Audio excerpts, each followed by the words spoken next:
Hi, Hey, everybody. welcome. Welcome. Um, cool. I hate it because you can't. There's no applause. There's no real Yes. registering that it's active. Other than I'm still looking at the same people I was looking at a moment ago. But we're here. It's awesome. Welcome to Science to Show. Science on the ballot. I'm excited about it. Um, I feel like I mean, like we were talking about this earlier, Russell, Alex, and I feel like I just want to get out of the way. Bunch of bad news today, particularly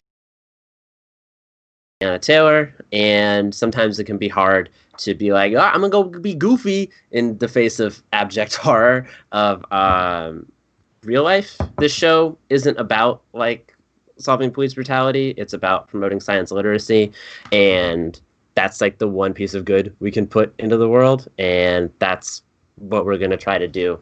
So I think sometimes, yeah, doing something fun and funny at a time like this feels I don't want it to feel like we're ignoring it. It's just this is the one thing that we can do. So yeah, just want to do that. Nice somber moment to start off with. I've got scotch with me. I will be drinking it the whole time. Uh, I uh, am drinking scotch as well, Dylan. Cheers to that. Thank you for saying that. Hi, everybody. I am Alex. So we have a lot of new people seeing our show today. This is Science the Show. You've come to the right place if you want to see Dr. Gretchen Goldman, Cristela, Alonzo, and Rania, Batrice. They'll come out in a little bit. Let me just explain real quick before we start with the fun what Science the Show is. We used to be live. Now we're a live stream science and comedy show. We are based out of LA, so we're all breathing in smoke constantly. And the point of our show is we try to use comedy to warm up our audience to get them to be the most receptive possible audience for science. So they are ready to see these people as human beings and not people living in power, and learn how to care and be interested in what scientists have to say, because there's a lot of misinformation in the world, and there's a lot of difficulty getting scientific messages out to people. So that's what we're here to do. And a part of us doing that is what my friend Russell's about to do. So just before I bring Russell up to do Russell's bit, there is a chat, and we want you guys to talk to us. If we ask any questions, if our guests ask any questions, or if you have questions for us, please talk in the chat. Just don't, say slurs. You're not yeah, allowed to say slurs. pretty We'll pretty lose you straightforward so rule. fast if you say slurs. But Yeah. otherwise, talk to us. We care about what you have to say, and we're curious about your questions. Cool.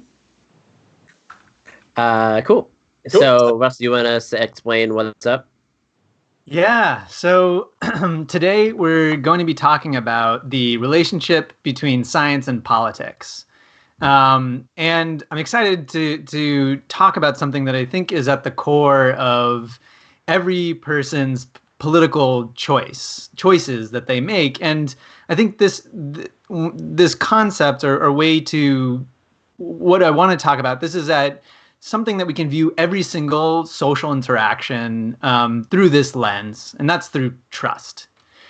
So to get at trust a little bit, I'm going to start with a question for Alex and Dylan, but also the audience too. So please you answer in the chat. And that question is, so Alex and Dylan, can you describe a time where you changed somebody's mind? So I don't know, who wants to start, Alex or Dylan? Dylan, are you pointing at me? I I can't. was pointing at you. Yes, I was just pointing at my screen. I was pointing at yes, Alex, you start. Okay. Time I've changed somebody's mind. I've actually been thinking about this one recently. I used to work at an escape room. I've actually worked at like 4 escape rooms in my life, but I'm very bad at escape rooms. I'm terrible at them. They're fun to work at because they're like exercises in an irony, because you're just watching people solve puzzles you already know how to solve and seeing them do it really poorly. But I worked at an escape room with this guy from the Midwest who was just like the epitome of hot guy bubble, you know? Like, he was a really hot white dude from the Midwest, muscly, like gravelly voiced actor, and like he kind of didn't pick up on a lot. Smart dude. He just like didn't always pick up on stuff because he was really good looking. And one day Wait, he, pick up on no. like Finish your story. I'm not so sure where you're going with that explanation. Like other people's struggles, or like, you know, if you drop the pen. Like he was like ignorant to like different like types of prejudices and stuff. I was like, I did not pick up on something like he's like, I don't know what the color blue is. And it's like, that's right. I can't help you there, man. He was so cute that he didn't know what colors were. But one day he's like showing me his Instagram, and he's like, hey, this guy I grew up with is going crazy. He's like wearing dresses and stuff. Like, what's going on with him? He's going wild. And I'm like, oh, no, dude, your friend is just trans. And he's like, oh, no, he's not that. And I'm like, no, dude, it's just like a thing. It's a thing people are, like being gay or tall, you know, or something. Like, people can just be trans, and like it's a thing. And he was like, oh, I gotta think about it. I'm doing a dumb voice for him, which isn't true. He's not dumb. He just like didn't know this. He's like, oh, okay, like I gotta think about that. And then like a month or two later, he's like, you know when someone first wakes up to an injustice and they're just like screaming about it? That's him like a couple months later on social media, like, trans rights matter! And I'm like, oh, fuck, I guess this dude listened to me. Okay. That's awesome. Yeah. That's great. Yeah. What about you? Yeah, mine. So mine's a little different. It's not a time that I changed someone else's mind, but when my mind was changed, I was talking. So there was a line in this song I like a lot called it's called like Knife Man, and at one point they talk about the murder of Kitty Genovese, and it's like they're like you know, it's like I'm afraid of the social laziness that let her die, and my friend didn't know the reference. And so I was just being such a dickhead. He's like, I'm like, you don't know about Kitty Genovese. How do you not know about that? Blah, blah, blah, blah, blah. And so I pull up Wikipedia to explain it to him about like the bystander effect and how there was like 32 witnesses. It's something that's in like a bunch of textbooks. If you took Psych 101, it probably came up. Turns out that news story was like grossly overblown. Like journalists, there was actually people did try to save her. It's not that the bystander effect isn't real, but it's it's not a good example, and I felt like a total asshole because I was just being so condescending the whole time. And I think for that, my mind was changed by Wikipedia in that case, and also just a general distrust of journalists from like the 60s, where like when I read that they exaggerated the numbers, I'm like, oh no, that checks out. That is yeah. So and exaggerating numbers right and left. So those are stories are really, really great examples, and part of why they're good examples, because the reason why I asked the question was, you know, to look at the core of why these people changed their minds. It was trust in the information. So so think about if you didn't have trust in these same stories, right? So for Alex's story, if your friend didn't trust you or didn't believe that, being trans was like a totally normal thing, then he would have just, totally discounted anything you said, much less asked you about it in the first place. Right. And in Dylan's case, right, if he didn't believe Wikipedia or anything on the internet for that matter, right? How did you just say that? I wasn't going to bring it up. You said Wikipedia? It like, it was so bad. It's like when someone calls it a meme. Yeah. You said, wait, how did old people say Pokemon, Dylan? Like Pokemans? Pokemans, yeah. What did I say? Wikipedia. Wikipedia. Yeah. What do you call it? Wikipedia. Like the rest of the world. But if you say wiki by itself, how do you say Wicca? Wiki. Wikipedia. No, you said wiki. Oh man, we do not need to get caught up like that. It's like the world's worst. Audience, let us know if Russell said it wrong or if Russell said it incredibly wrong. Thank you. Anyway, Russell, continue. So, all right. So the point of that was that, to change core to changing your mind is trust in the information that leads you to change your mind, right? So I want to get into, I want to actually play a game to further, talk about how psychologists study trust and really reveal some of the processes ongoing in trust. But to do this, Alex, can we bring out our guests? We can bring out our guests. So we're going to bring out our first two of our three guests. So first, I wanted to bring out the interim executive director and the senior advisor for March for Science, who is our partner in making this show, Rania Batrice. I would say give a round of applause, but we can't hear you, so just cheer in your head. Yeah. And finally, not finally, but almost finally, comedian, activist, and author of the book Music to My Years, Cristela Alonzo.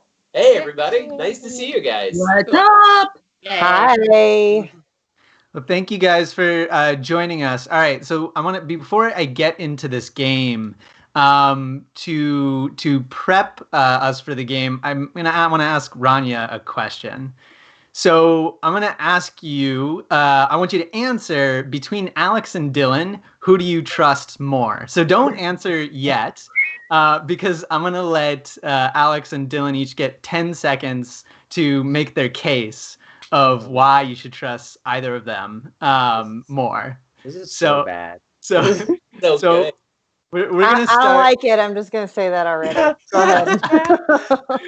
Oh man, I'll go Let's start first. with Dylan. Yeah, All right. I think okay. Well, I will say we had time to prepare, and I like literally couldn't think of anything, which is bad. I was like, "Why should you trust me? I'm in entertainment. No, like I'm poor. No, like I don't like."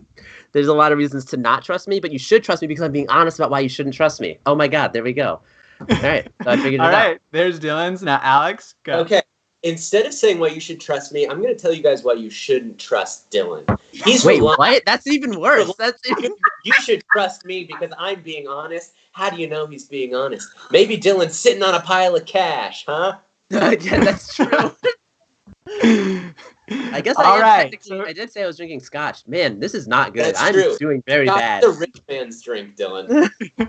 All right, so there's their case. So Rania. Well, I work in politics, so I don't trust anybody. Oh, hell yeah. There you go.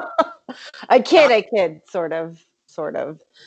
Oh man, I don't know. I'm not that I need more than 10 seconds. That's all you That's got. all you get. Yeah. It's okay. We will. I we think will I'm take- gonna here's what I'm gonna say. I trust Dylan more because anytime somebody's trying to deflect off of themselves, the jaded side of me just comes out and is like, you're hiding something. Great. All right, so Dylan I like wins. it. That's a We technicality also I think I won on there. Yes. We also predicted that. But, all right. So Oh. as the setup for this game, let me explain this. So this game we're gonna play, we're actually gonna play. Cristela, you're gonna play this one, and your partner will be Alex, actually, the one that has been least trusted in this so far. So let me explain this game. This is called the Give Some game, and it was developed by Dr. David DeSteno to study trust. And the way that it works is that Alex and Cristela, you both are going to start with 4 chips. And each of these chips to you is worth $1. Okay. But this is called the Give Some game. So I'm going to give you guys an opportunity to give however many chips you want to the other person. And if you do that, they are worth $2 to the other person. So, for example, Cristela, if you give Alex all of your chips, and he gives you all of his chips, it will be worth $8. But let's just say Alex gives you all of his chips, and you don't give him any chips. You will get $8 plus the $4 that you kept for yourself. Okay. So then, if I don't trust him, I end up with more money. I got it. Oh man, yeah, that is one answer to that question. That's one strategy. Okay, so I'm gonna give you guys some time to think. Do you guys have a paper and pen by you to write down what you want to give to the other person? Yes, I've got mine ready. I have it. Okay, all right. Because I'm gonna give you guys a few seconds, and then I want you both to hold up your answer to the camera so the entire world can see what you did. I was gonna use my phone. Hold up. That's fine. No. Okay, I'll use it. Okay. Just as long as you just hold up to the camera. All right. So I'll give you guys a few seconds. Just let me know whenever you're ready. I'm ready. Do you trust me, Cristela? And you could have said that in a more untrustworthy way, I guess. I mean, that was a really kind of like obvious villain kind of way of saying it. But okay, you might surprise me. Let me twist my mustache when I say it. Do you trust me? Oh, God. Okay. All right. So you can give one. You have 4 chips to give, or keep. So let's do this. I will do a countdown from 3. Wait, Russell. I've written how many I'm giving, right? Yes. Okay, great. Yeah, you can give 0. You can give 4. Okay. Up to 0 to 4. Uh-huh. All right. Ready. Uh-huh. In 3, 2, 1. Show them. 4. What is it? Can't read it. It says 2? Yeah. It says 2. 2. Wow. So What? in I got shot. Huh. well, so I guess Cristela ends up with $8 plus $2, $10, and Alex gets $2. Damn. Oh. So, but you know what? Like, doesn't he get $4? you didn't lose everything. Wait, No, I didn't lose everything. I get $4, right? You get $4. Yes. Yes. Okay. Good. So this fantasy money is very important. So let me ask you. So Alex and Cristela, I want to learn about your decision in that. Like, let's start with Cristela. So why did you decide to give 2? I gave it because when I started thinking about it, I wanted to give all, but then I thought, I don't know this dude. I don't know his story. I haven't read the book of him. So I was like, I don't trust him all the way. He's got to earn my trust. So I'm like, you know what? I'm going to give you 2, see how you react to it, and then I build on it. I think I was coming in with a very similar place where, like, she doesn't know me. She thinks I'm not trustworthy, and I have done nothing to earn her trust. So I'm going to be altruistic here, and I'm going to lay it all out on the line. I'm not going to keep back anything for, and I was about to say I'm not going to keep back anything for Daddy, but maybe I shouldn't call myself Daddy on a live stream. Yeah, that's not a good look. No, it's not. I was just about to say that the way you were thinking sounded like everyone should try to date you, but then you said Daddy, and now I'm like, now you're totally not trustworthy. I'm not dateable. Oh, man. So I was gonna say that if you had Cristela, if you had played again with Alex, maybe you would have given him 4 chips, but given new information, give him 0 chips. No, like now I want chips from, like, I want Dylan's money now because that's No, I can't pay for his mistakes. Because my money's dirty. So. Yeah, so what I really wanted to demonstrate with this game is actually is 2 things. That one, psychologists study trust in this way because trust can be conceived as a bet, right? That you're making yourself vulnerable to give trust to someone to achieve some sort of goal. And in this case, right, it was getting the most money, right? So Cristela, you could have given him 4, right? But that was putting you at risk for not getting anything. So you hedged your bet and you gave him a little bit while not giving him everything, right? Yeah. In that way, trust is a bet and a risk that you're taking. And the second is that I think what was demonstrated well here is that trust is an ongoing evaluation, right? Is that your decisions to trust or not change to the extent that your goals change, or the information that you receive shows that you should change your mind to be able to reach your goals. So, for example, in this game, right, if your goal was to get as much money as possible, then you might not take that risk and get the other person to give you as much as possible while not giving them anything. But if your goal is different in that you want to remain friends or be friends with the person afterwards, then you would make yourself more vulnerable and give everything. You know what's kind of funny? I was thinking about this. We played this game twice on stage, and both times I've always given all 4 chips to whoever I'm playing with. And part of that, as far as like goal setting, the goal is always I want to appear as nice and friendly and pleasant to the audience as possible. I never take into consideration the other person I'm playing with. I'm always just like, how do I make them love me? And that is by giving all 4. But I thought that was interesting when you said the goals. Wait, hold up. So now all I'm hearing is that you've played this game before. Yes. And you have given your money away before. Yes. Yo, when do you learn? It's not about the money. It's about This game isn't really. This game isn't even about trust now. This game is about probability. Like, well, Russell, why are we talking about this when we're also talking about science and politics? Yeah, so I think this trust, right, can be abstracted out to political decisions and the reason why people support, those politicians or even the sources of information, right? In that they trust, because they trust these sources and people, that's who they listen to. And in contrast, the people they distrust, they're not going to listen to.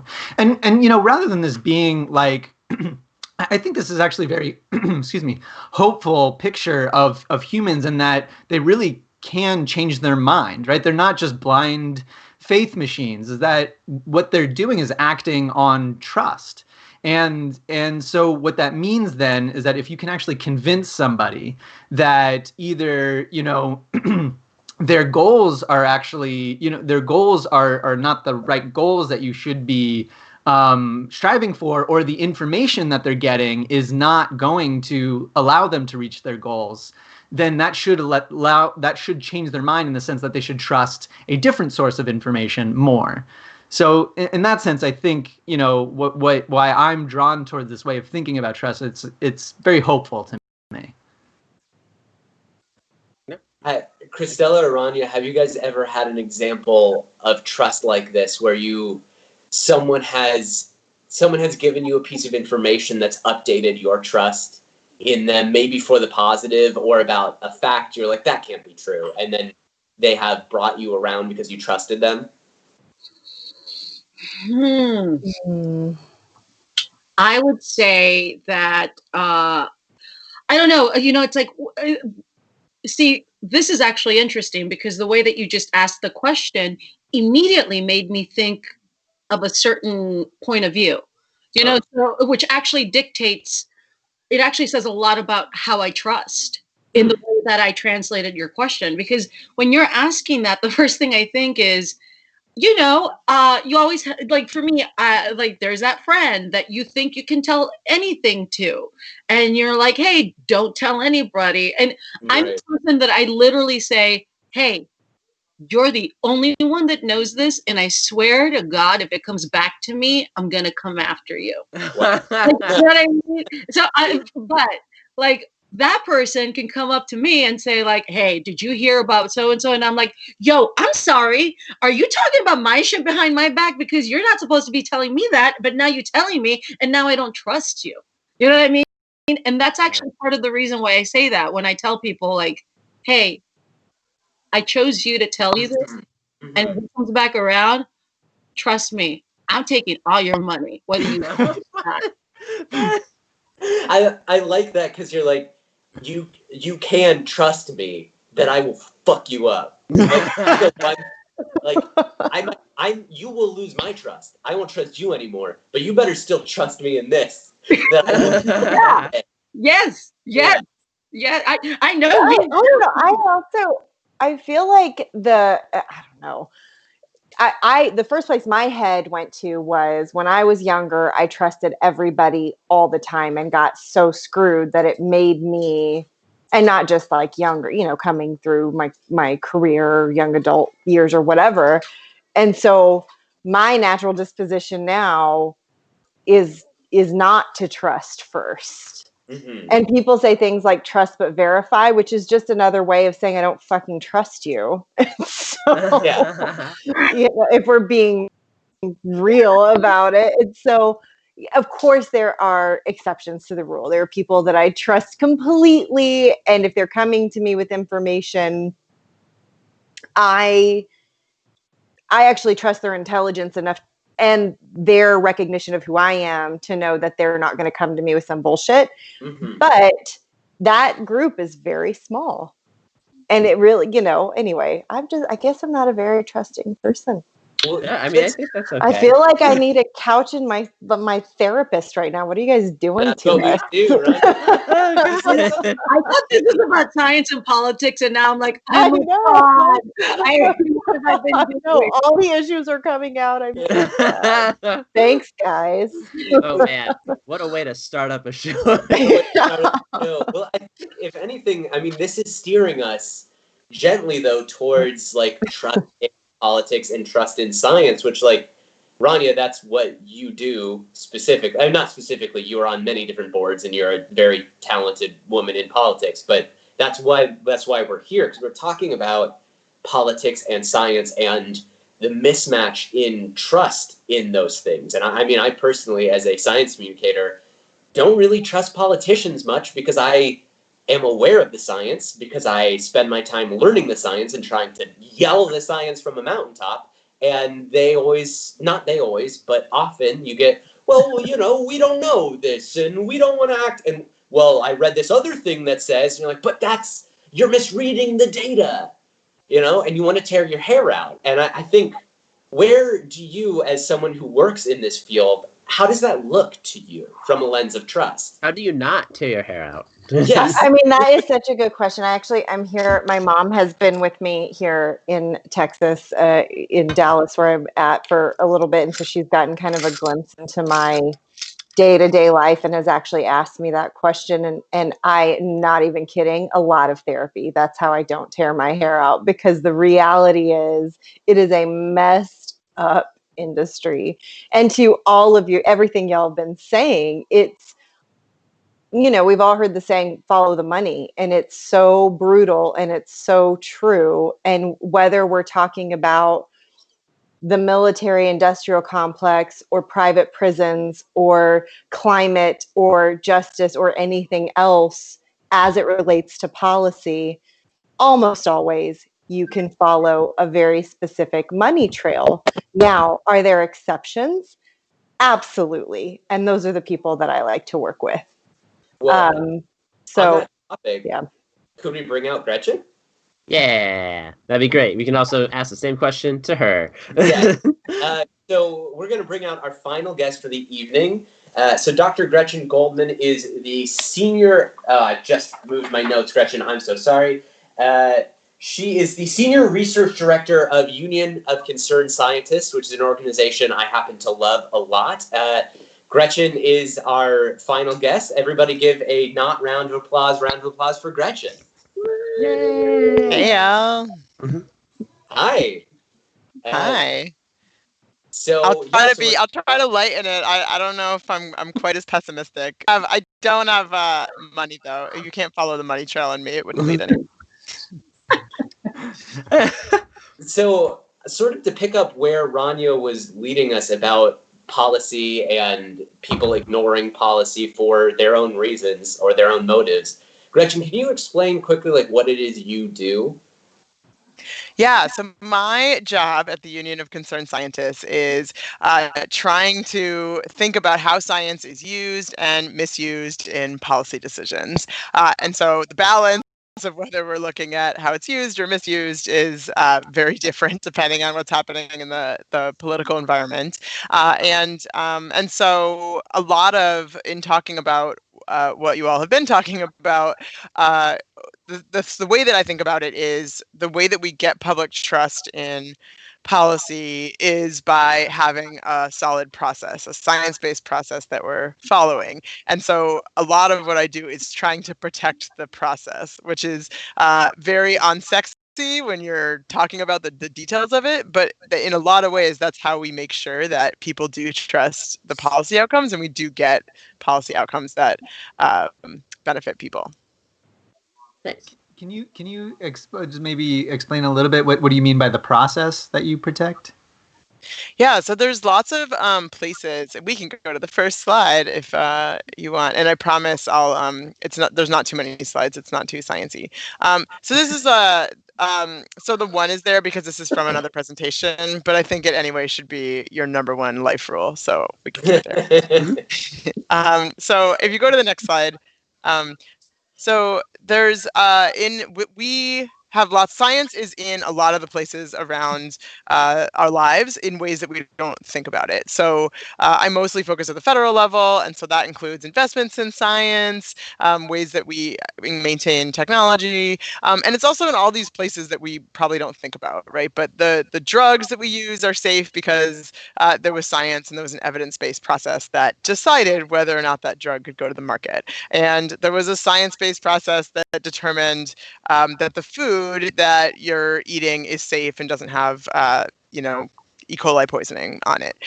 Obviously, that those systems sometimes fail, but that's it. By and large, that's a way that we get information, and we make sure we have safe and effective products. And then the last category is policies that actually have that require you to use science.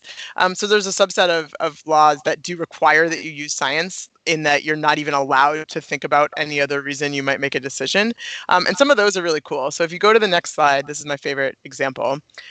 This is a part of the Clean Air Act that is where you have to make the decision based on science. So you have to look at what the science says about what protects public health, and you have to set the standards that way. So you can't consider if it's like costs a lot or it's inconvenient for a certain industry. Like you're not legally allowed to consider it. And that has worked amazingly well. So I don't know if you all can see this, but x-axis is time. And then y-axis is quantity and of various things. And so that purple line at the bottom, that's decrease in air pollution over the past 4 decades. And so we see it's steadily has decreased, even at the same time that our population has increased, and we've driven more, and we've polluted more, and our economy's grown. And so it's kind of this cool example. And the reason that we were able to do that is because it's of the power of the science, that you have to follow the science. Because if you didn't, I think, it's much easier for, as Rania was saying, that money can influence it.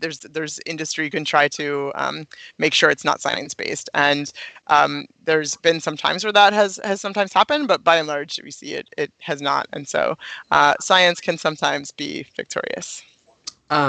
This is a question I really wanted to ask, was like with regard to like using the science to like make these kind of decisions. So a buddy of mine was making fun of the show, me mostly, but he was saying he doesn't trust scientists because he's like, scientists are always changing their minds every 5 years or whatever. It's like, how can I ever, or whatever. He's being hyperbolic, but I do think that like phrenology used to be like dope, and now it's not.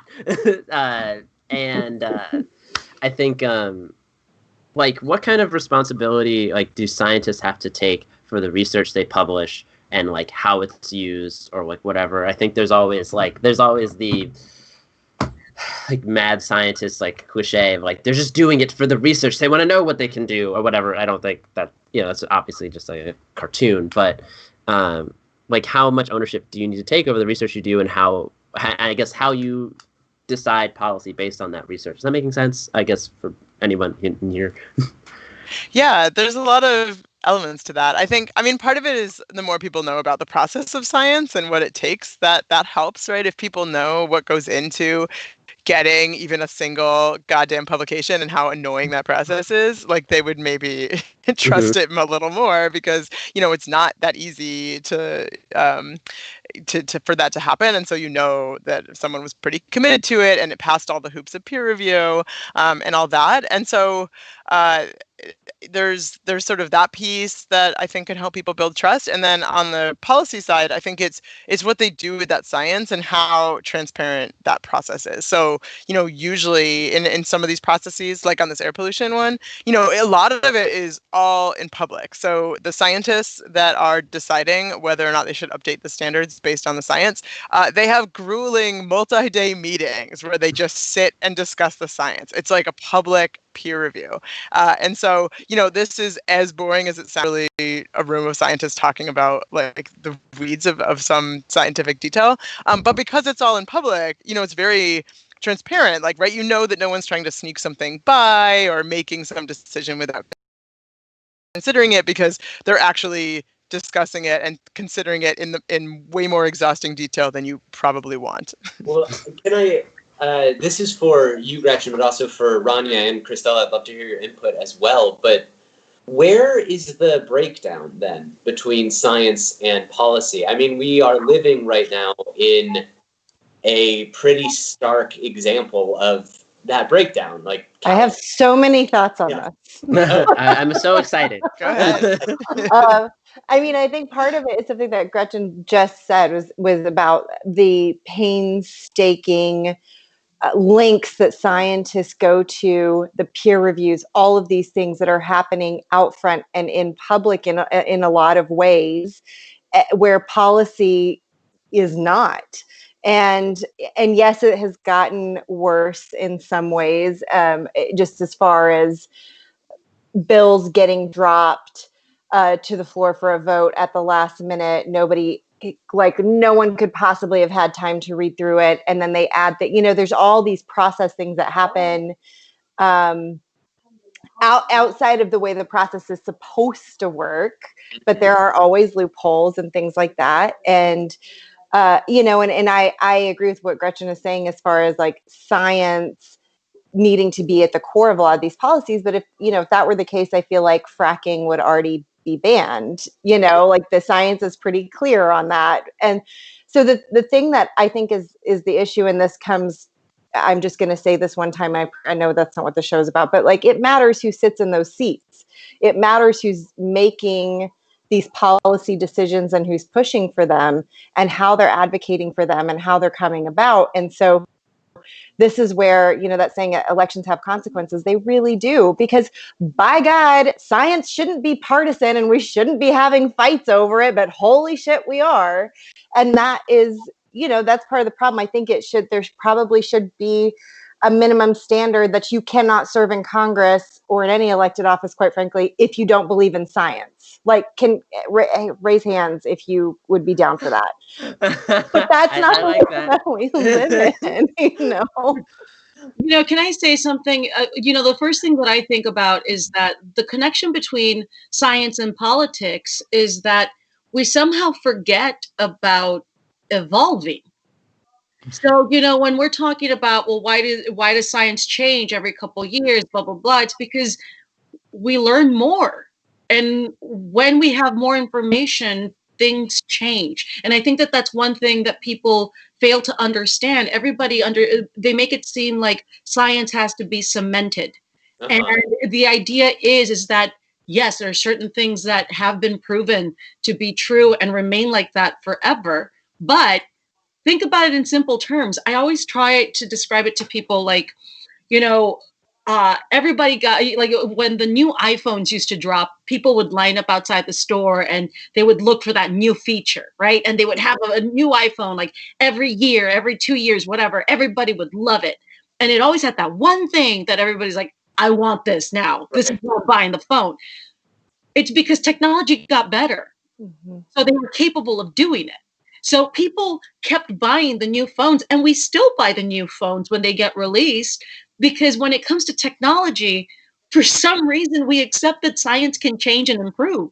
But when it comes to anything that, the clean air, climate change, everything, it seems like the evolution isn't there. We also expect for politicians to evolve in their thinking. But for some reason, it's this thing where the evolution is hard. I mean, just to say it like Rania was saying right now, it's like, it does matter what those seats, who sits in those seats. Last 4 years, the opinions were different, and now they've evolved, unfortunately, into, what they went against last time, what they believed last time. But all in all, I think that the actual problem that we have connected through both of them is that for some reason, we refuse to believe or accept that evolution can happen. And therefore, when new information is given, we all have to learn new stuff. Yeah. We do that. You and I do that. I'm sure everyone on this call right now has learned new things. And you're like, oh, this guy today learned new things. Let's be clear. We all update our trust. It's like Russell was saying in the beginning of the show, like, oh, I learned that actually maybe I shouldn't trust Alex because he calls himself daddy. And what a deep dive that was. Yeah. If you can update your trust, why can't we update our trust on well, it turns out that this thing that we thought was safe isn't safe, or this thing that we thought wasn't safe is safe. Gretchen, can I ask you a question, like just randomly, as somebody in the science community, and I'm just thinking of this, but do you see a decline in the trust that people have in science in such an apparent way in the past, like 5-6 years or so? And how frustrating is it, if there is, for people, for scientists to actually see that and not know what to do? Or do you know what to do? Or what is the process? Because for me, as someone that's just a fan of science, like, I can't understand how people in it that are actually creating these theories and everything and gathering this information, how does it feel from your end? Yeah, it's really interesting because when they poll people and they do the polls about do you trust science, it's always insanely high. It's like 80% of the population trust scientists. We love scientists. But then if it doesn't translate, right? Then we elect people that don't necessarily also trust science. And so there's like that disconnect between trusting it in the abstract or not. Or one of my other favorite ones was, they said, there was like a poll at one point where they said, do you trust NASA, like a NASA scientist? And everybody's like, yeah, 100% NASA. I totally trust them. But then someone said, then there was another one that was, do you trust government scientists? And they were like, oh, no. And it's like, well, NASA scientists are bad news. What does the N stand for in NASA?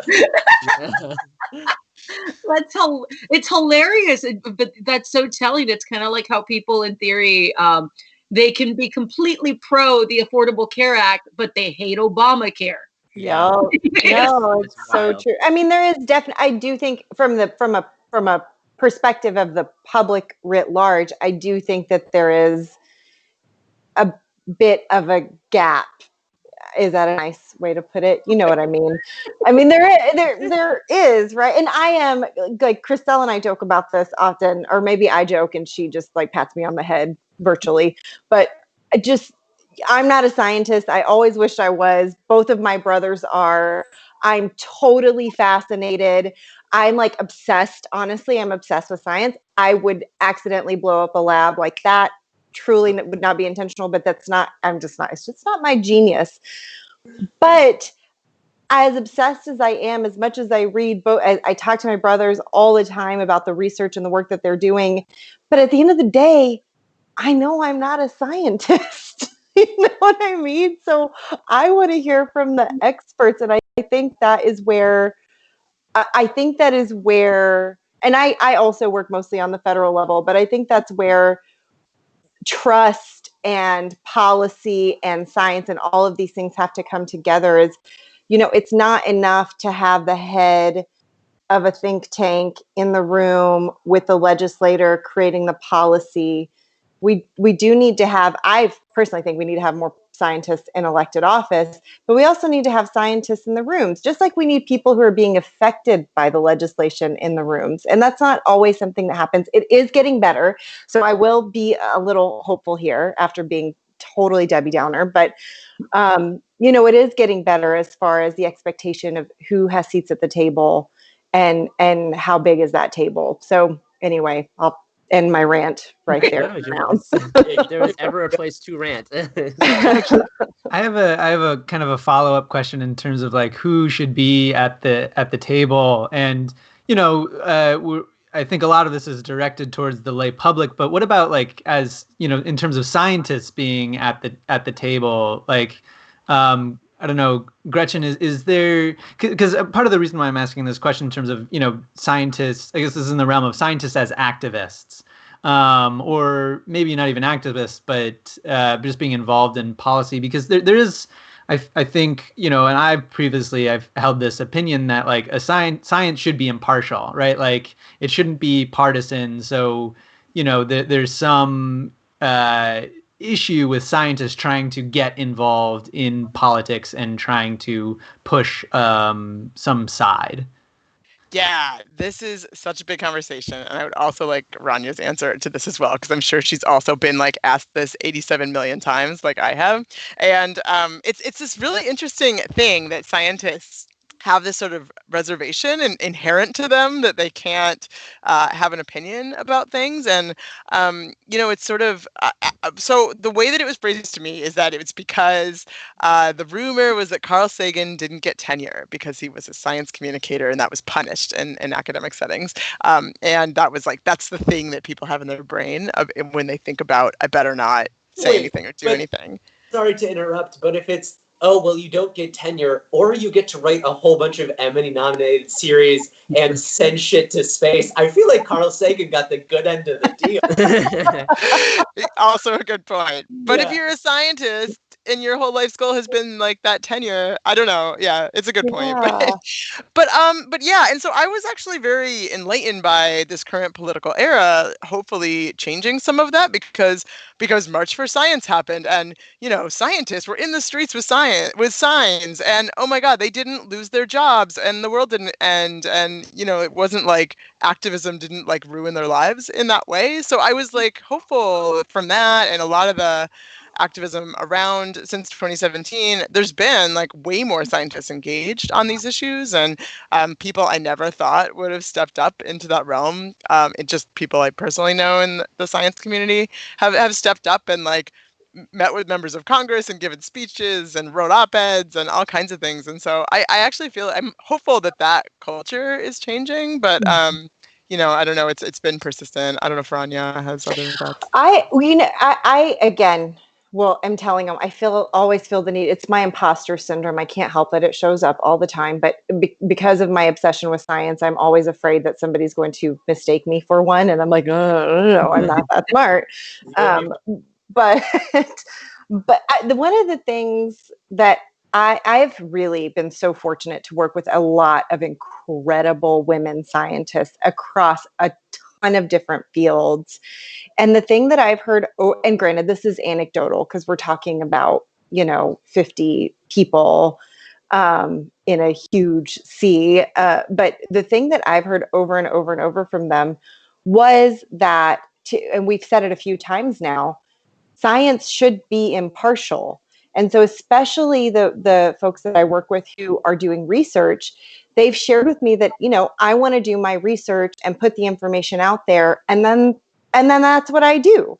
And so the realization of just how much science is under attack was such a kick in the gut that it was like, okay, I can't just do my work anymore, which was really unfortunate because all these researchers that I know are also obsessed with their work, which is great. But, they're now sort of having to split their time with the advocacy because the world depends on it, not to be dramatic, but it's kind of true. And so, I feel like, and I just want to be really clear that the attacks on science, the budget cuts, all of these things did not start in 2017.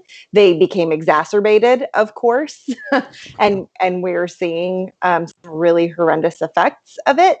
But that wasn't the start of it. So that's the other thing I've heard from a lot of scientist friends is just that, the recognition came in 2017, but then they started really digging into the slow roll that got us here. So anyway, that's just a perspective to share and to think about. And I am personally grateful for anybody who's willing to, to get out in the streets and share their brilliance and their knowledge, and also why it's so important, because it really is in everything. My view is everything can be connected back to science. Every issue that people care about can be connected back to science. So to think that because I'm not a scientist or Cristela is not a scientist, we don't care, or it doesn't affect, well, no, absolutely not. It affects every single thing that we do every day. I feel like personally, I think it's interesting how I grew up in the 80s, and I remember it was really important. It was really important to know science and to try to learn it and understand it. And this is actually a perfect example of what I wanted to ask you, Gretchen. So here's my thing. So when I was a kid, they taught us about Earth Day, right? And they would have these things and they would show you what's happening and everything. And in the 80s, I remember I was like in third, fourth grade, and everybody started talking about the ozone layer, right? It was the ozone layer. Like, I grew up in a border town in South Texas. I didn't know what the ozone layer was, but I knew I had to be worried about it. And then all of a sudden, we had the beauty industry, like, or a lot of companies take away like the aerosol cans, right? Like my mom, she used to use the white bottle of Aquanet hairspray. They took it off the shelves for years. It broke her heart. She was like, "Pero it's my hairspray," right? Then all of a sudden, it just seemed like it came back. Like all these aerosols and everything came back. And I, as a person, never found out what happened to the ozone layer. And it's that thing where like, I'm like, so I remember thinking when the cans came back, like, so did we save it? Like, you know what I mean? Oh, it's gone. It's gone. There's no ozone left. So Yeah. Yeah, it's interesting. What that appearance of it, you think, well, it's got to be fixed, I guess, because they brought it back. So my whole thing is right now you're talking about, especially with, so you're talking about like scientists and actually like going into the world of activism, which to me I find so interesting because right now that's kind of that's really what we've evolved to become, is that now we get to know scientists, we get to know historians as people on social media, on their outlets, anything that they use to give out information, that it's kind of amazing to me that we have all this information at hand. That someone like me, a kid like me, could get all this info, but I'm 41 now, and I still don't know, like, what the hell happened to the fucking ozone layer? Yeah, that's a great example too of our updating our knowledge, right? Because in the 80s we had like a different understanding, and before then, like we were trying to scientists were trying to figure it out. Like, Yeah. why is the hole there? Is it a chemical answer? Is it a meteorological reason? Like, and there were different kind of camps in the scientific community fighting over like what it was that was doing it. And we figured out it was the aerosol cans, it was the CFCs. And so we took global action in something called the Montreal Protocol. And so it's often cited as a huge international success where the world got together and said, like, we're going to address this, even though it is inconvenient because we would like to use aerosol cans. And they figured out the solution. There were alternatives you could use that made it better. And so we did address the problem. The hole is still there, I'm sorry to tell you, but it is not worse. It's been closing a little, but it's not completely gone. And there has been some increases, as you said, in other countries using the cans that weren't a part of the original agreement. But it is something where we took action. There was some altruistic action across countries, and we did it. And so, in theory, we should be trying to parallel that with climate change and addressing that, which is what we've been trying to do for many years. But it turns out there's a lot more resistance to that, given, of course, moneyed interests and reasons we don't. But yeah, I think you're right. Oh, go ahead. As the Aquanet lobby is not as strong as ExxonMobil, is what you're trying to say? What? That sounds made up. I'm sorry, they don't know Latinas because we're a whole conglomerate. I had a question about, like, with regard to like science and science advocacy becoming a much bigger deal now.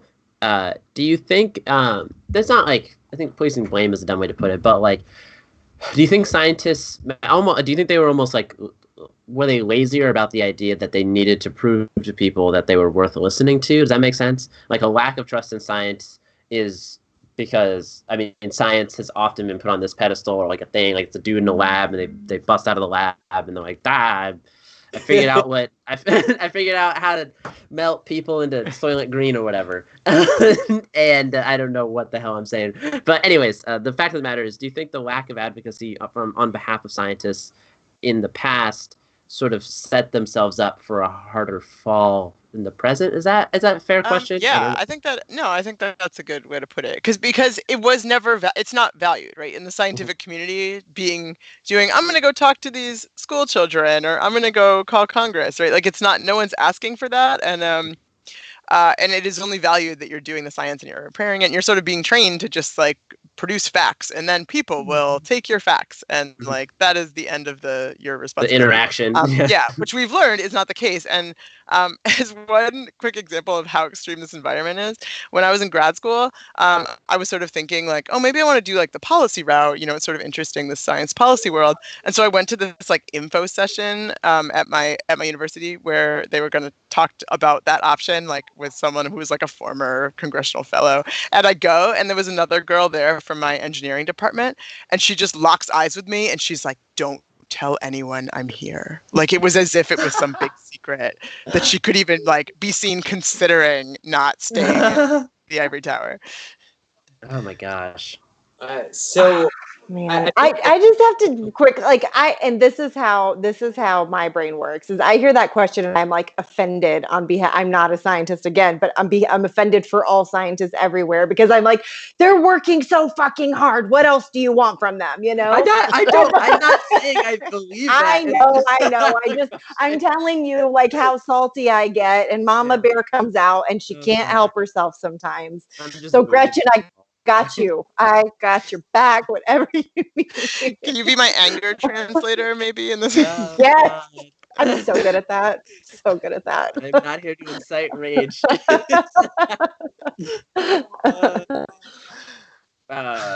Any other questions, Russell, Alex, you guys have? Well, anything? yeah. So I mean, we're getting closer towards the end of the show. We still have some time, but as we're going there, and we've been talking about the mismatch between science and policy in the past and in the present, there's a reason why everyone tuned up to this show. This is called Science on the Ballot. We have a big election coming up in November. I know that there are things we cannot say, but what are we looking at in the years to come? What matters now? What do we have to vote on now and care about now?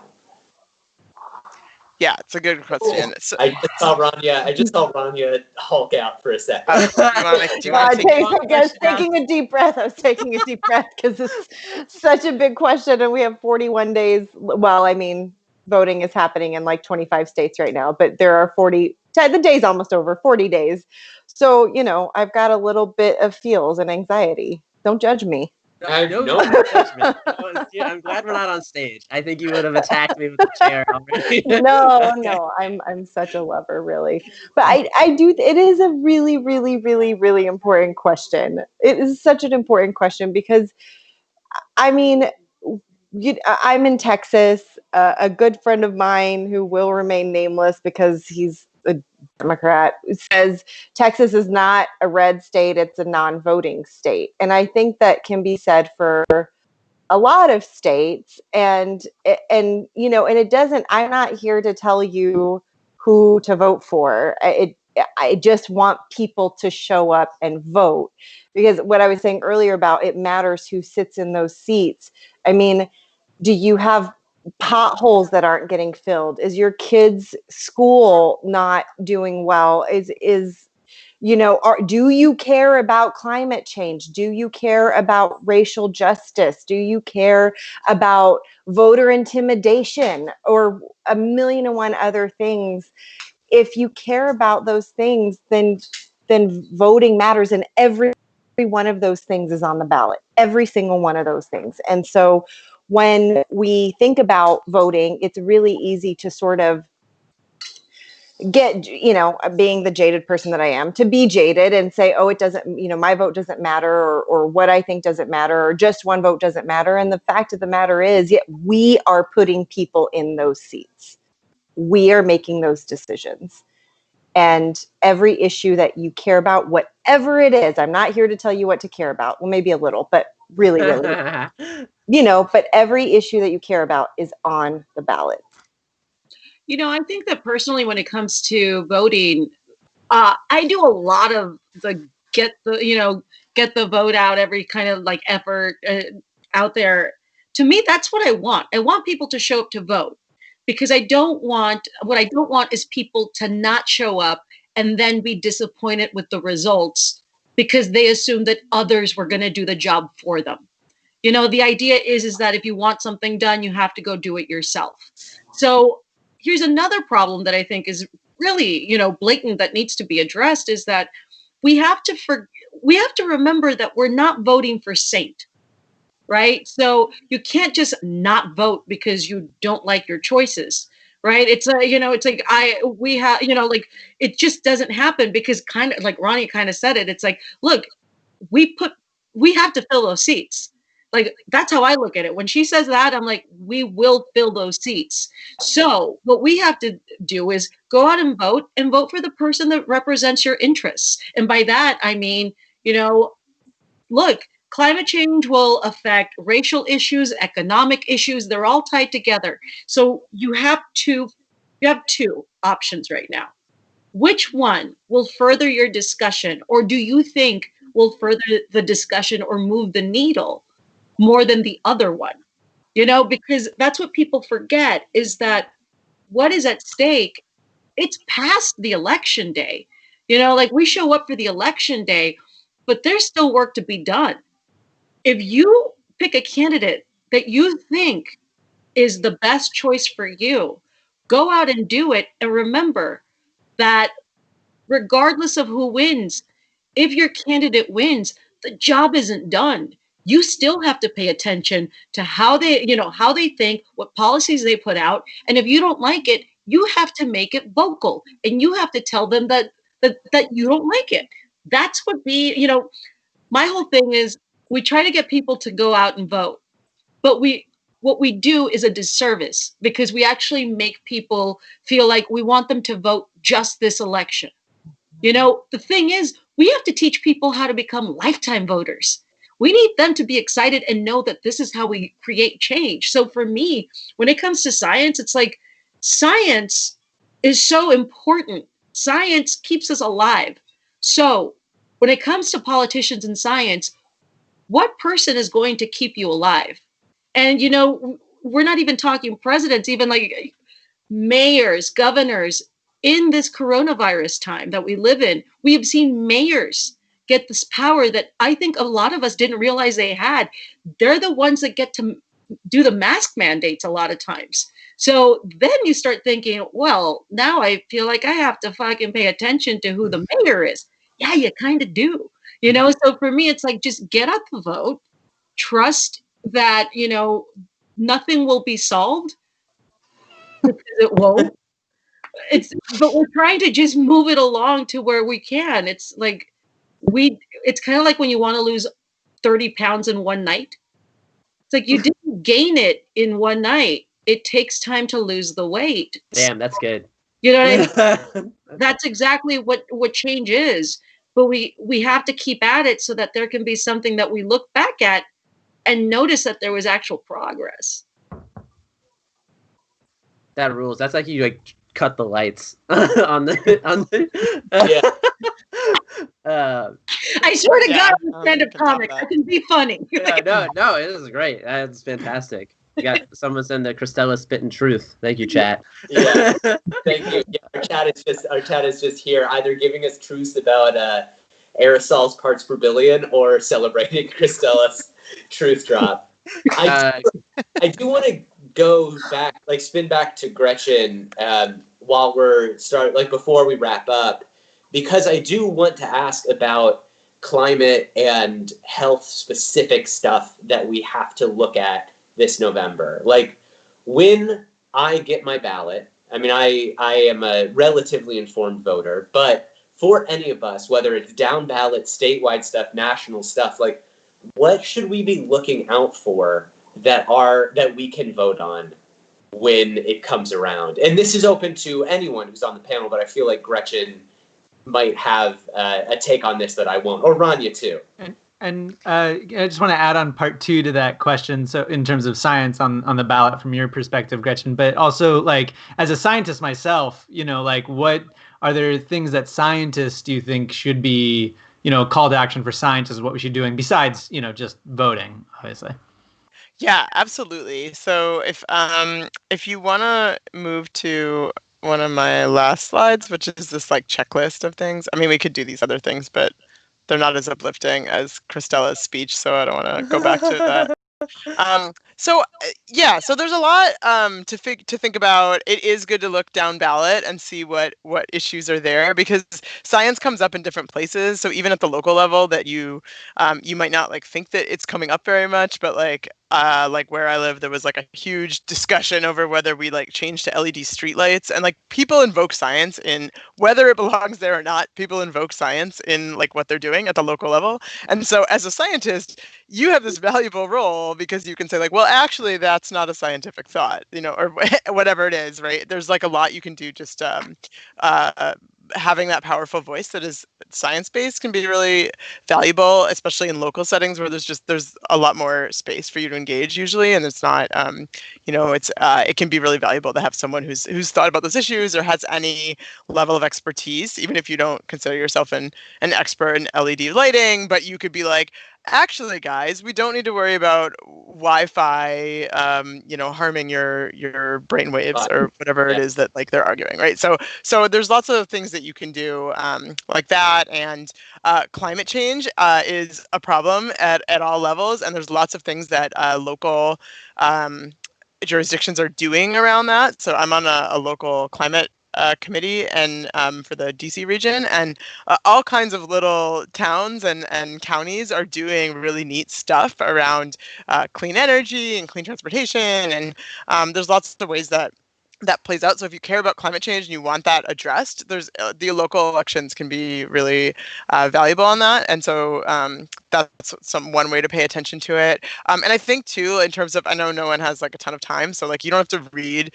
the life story of all the candidates. A lot of times, local papers will have questions they answered. You could go to their pages, like you could find out fairly quickly what their positions are. That doesn't, require you to do a ton of background. So I think that's something that you should definitely think about. On climate, of course, it's a huge issue, and there's lots that we should be doing at all levels, and we should be doing it yesterday. But the sooner we can do it, the better. And that really matters for the country, and also especially for people that are going to be disproportionately impacted by climate impacts, which of course we're already seeing happen with the wildfires and hurricane impacts with flooding. So we need to think about that more. And so this is a list of things that you can do if you want to step it up. So of course, remember to vote and make a plan, decide exactly how and when you're going to do it. Don't just be like, oh yeah, I'll do that in a month when it comes around. Decide if you're doing it by mail. If so, do that early. If you're going to do early voting, or if you're going to vote day of, make sure that the plan is really solid. Help your friends and family vote. Think about what are barriers that people might be facing to voting, and see if there's anything you can do. Can you drive anyone to the polls? Can you watch people's children so they can go to the polls? And this is a really elaborate matrix of childcare situations that many people have, so that could be a big barrier that people are facing. And of course, stay safe from the virus when you do that, and think about your plans then. So there's a lot to be engaged on, and it's a really important election. So please. And I would just really quickly like to plug, if you go to whenweallvote.org/March for Science, you can check your voter registration. You can register to vote. A lot of states' voter registration deadlines are coming up. You can check out what your state's vote by mail rules are, but just like Gretchen said, making a plan, especially this cycle with the barriers being greater than even usual, it's just so important. And I will throw out a challenge. This is the right audience for it. I learned recently that STEM students are the lowest turnout of all academic lanes for as far as voter turnout goes. And so, I know. So bad. Throwing down a challenge there, and I hope everybody will pick it up and talk to your friends and your colleagues and your classmates and professors and whoever else will listen, because we really do need all hands on deck. There was one good question here in the chat from TLC. It says, how can I as a scientist get more involved in science policy? Yeah, so one thing is you can get plugged in with our organization. So the Union of Concerned Scientists has a science network, which we use. This is anyone. It's 20,000 people, and anytime there's policy decisions come up that are relevant to your expertise, you'll hear about them if you plug in on that. So I don't have access to the chat. I could like say it or type it. I don't whatever is easiest, but or you could just probably Google it, like Union of Concerned Scientists Science Network. Yeah, I'll type it in there, and then Union of Concerned Scientists. You said it's like ucsusa.org/science network, but I can also type it. But that's one way you'll just hear about things and you'll get a sense. And there's also a whole lot of resources on that page that include things like how can you communicate better, everything from like how to do a better PowerPoint to how to hold an in-district meeting with your member of Congress, or how to talk to a journalist, or like all kinds of things that come up and help us really be able to do it. So I think that's a really good way to make sure that you're just plugged into different science policy spaces and way you can help. And then the easy way to start, of course, is just to try to step out of your science and talk to people outside of that field, either in local politics or just talking to the public in different ways. Cool. Yeah, someone dropped the link in the chat. And also, you can be on our show.